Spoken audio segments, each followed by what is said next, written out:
Initiative, Jason Isaac.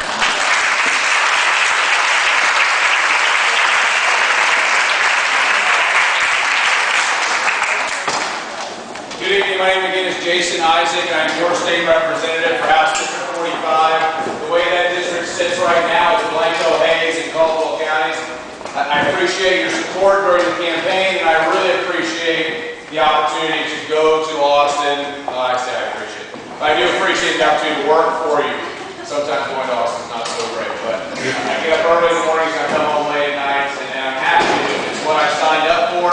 That is my commitment. So I tell this to every group I speak to is that I work for you. It's not the other way around. So you are my boss, and if you don't like the job that I'm doing, hopefully you'll have an opportunity to vote me out in 2 years. I say hopefully because there will be some redistricting and some things will change, but I'm going to fight tooth and nail for Blanco County. I live in Hayes County.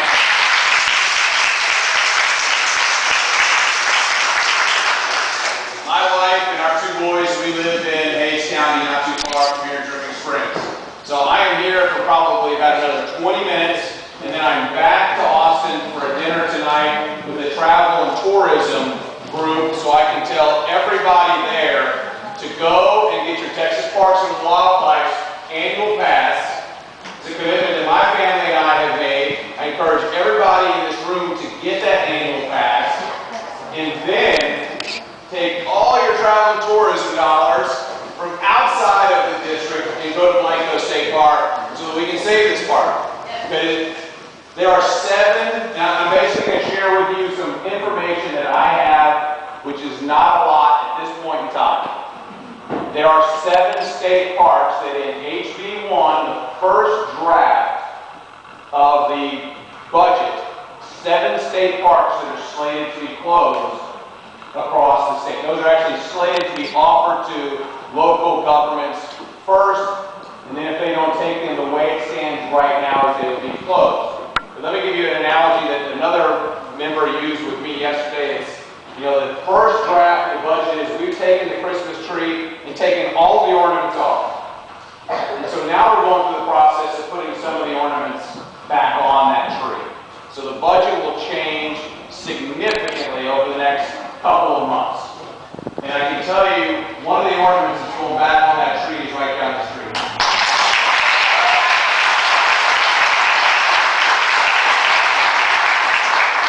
I've got to fight not to let 2 parks close in the district that I represent.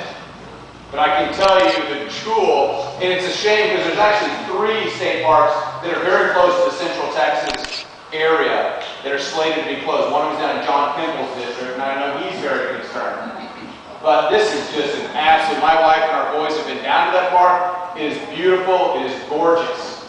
And we've got to fight, and I will fight to make sure that if the county or the city doesn't want that park, the state maintains that park. Right now, from what I know, is it's costing us, or from what I understand, is that park costs us as taxpayers about $400,000 a year to operate. And it's bringing in about $370,000 in revenue. So there's just a short gap right there. And when the guy came up to me and told me this, I said, can private people get involved and invest? Because I started thinking like a businessman, $30,000 difference. We could turn that around in a couple of weekends. You do a couple of events down there, a couple more car shows, and you'd have people come into this community that would make up that difference. I honestly believe that, and I really believe that tonight. This is the largest group meeting I have ever attended in Blanco County. We have one of our U.S.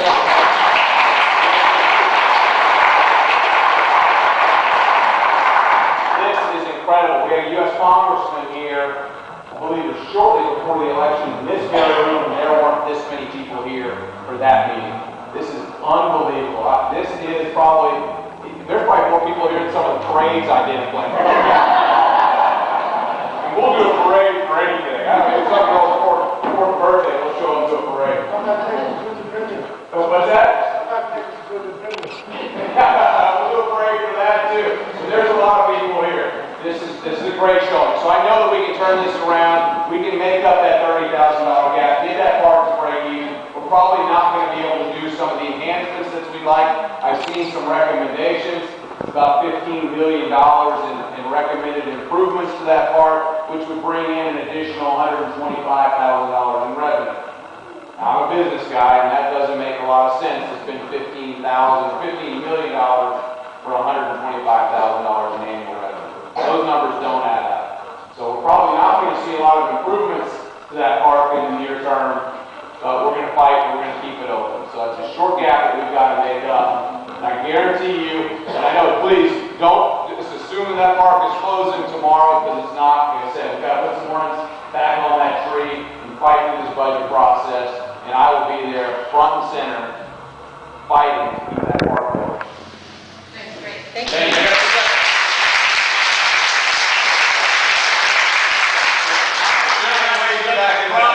Got 1 cent from the sporting goods tax that's supposed to go to the Texas State Park. That's right.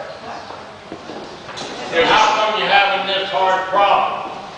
If they put the money in the park system that they've already got collected.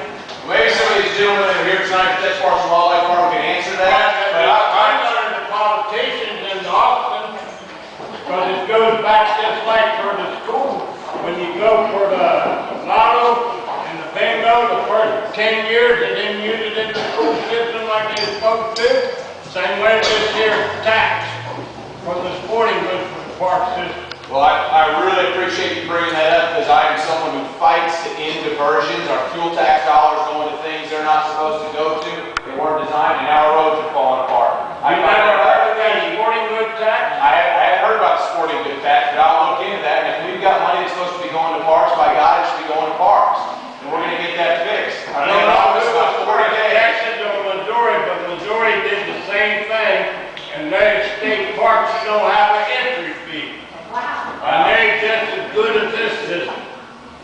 Good. This is one of the best parks in the state of Texas for the slides. I agree. I've been coming here since 1962, and the slides generation right now. We're going to fight and keep it open for the next 5 to keep coming here. I'll look into that sporting goods tax to see if there is such a thing, and if it's money's being diverted to other projects. We're going to look into that. I can't stand that. I can't stand when we divert our taxes and our fees to programs that we're not supposed to. Another example I just found out about last week is we all pay $1 per year on our automobile insurance. That's supposed to go into automobile theft and break-in prevention program. Well, a few years ago, they started diverting those funds into the general revenue and not fully funding that program. Well, guess what? I'm going to fight to make sure it gets fully funded. That automobile theft prevention program, because that's a fee that we're paying on our automobile insurance. And if we're doing the same with sporting goods, we're going to fight and make sure that money goes where it's supposed to be. Let's do this. Why don't we let the people that are here, where there's a lady and a few gentlemen from Texas Parks and Wildlife Department, let's listen to them. They're the experts. They know a lot more than I do. This will be a good learning opportunity for me. I'm going to stick around for a few minutes. I'm going to leave some business cards on the table. Please call our office, set up an appointment. Please stay in touch with us. Again, I work for you. It's critical that you communicate things to me. We get great ideas on bills to file, on things to get rid of, and messes to clean up that people have been making for far too long. So again, I appreciate the opportunity. Thank you for letting me work for you.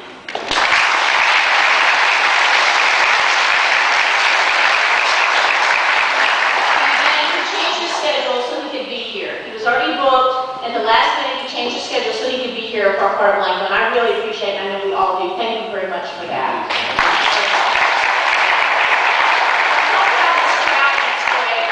I wanted to have this meeting in this building because this building symbolizes a whole lot to me. This building symbolizes pulling together. The last time I saw this much participation is when we were saving this building right here to be a part of our community, and so it means an awful lot to me in my heart that you have stepped forward to save our state park, more than you'll know. So thank you for that. At this time, I really want to introduce some people that have been working very hard for us, for our state parks, and for Blanco. They're great people, they're advocates, and at this time I'd like to introduce Scott Boruff, because I want to give his name, his thing. He's a Deputy Executive Director, correct? Of the parks. So, Scott.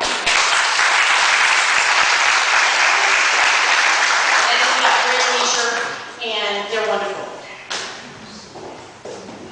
Folks, thank you for having us over here today. Once again, my name is Scott Boruff. I'm the Deputy Executive Director, basically the Chief Operating Officer of Texas Parks and Wildlife. We've got with us today Brent Leisure, who's the Director of our State Parks Division. Brent. Bill Granberry, who's our Regional Director over this particular region for State Parks. And Jeannie Munoz, who's the Director of our Project Management Office, which manage all of the agency's high-risk projects.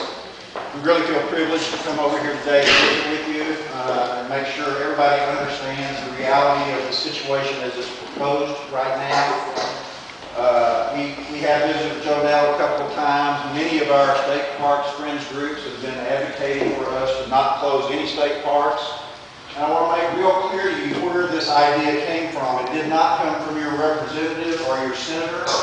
They were not the ones that offered these parks up for closure. It did not come from Texas Parks and Wildlife. We have no interest in closing this park and do not intend to close it. This really fell out of the budget crisis that the state finds itself in. I'm assuming you can hear me. I'm trying to yell as loud as I can. If you can't, raise your hand, please. And the state has a process, a subcomponent of the state government called the Legislative Budget Board, and they're responsible for helping put together the original budgets proposals that go to the legislature. And so, in the 80th legislative session, a couple of legislative sessions ago, we were, Parks and Wildlife, we were out looking for additional money for state parks. We were trying to do more, and we were asking the legislature for more money.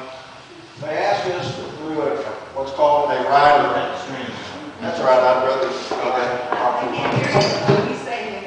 Oh, you can't hear me? Yeah. All right. The Legislative Budget Board looked back at a study that the legislature had asked us to do 4 years ago. This was a study that was performed by an outside consulting group called Pros Consulting, nationally renowned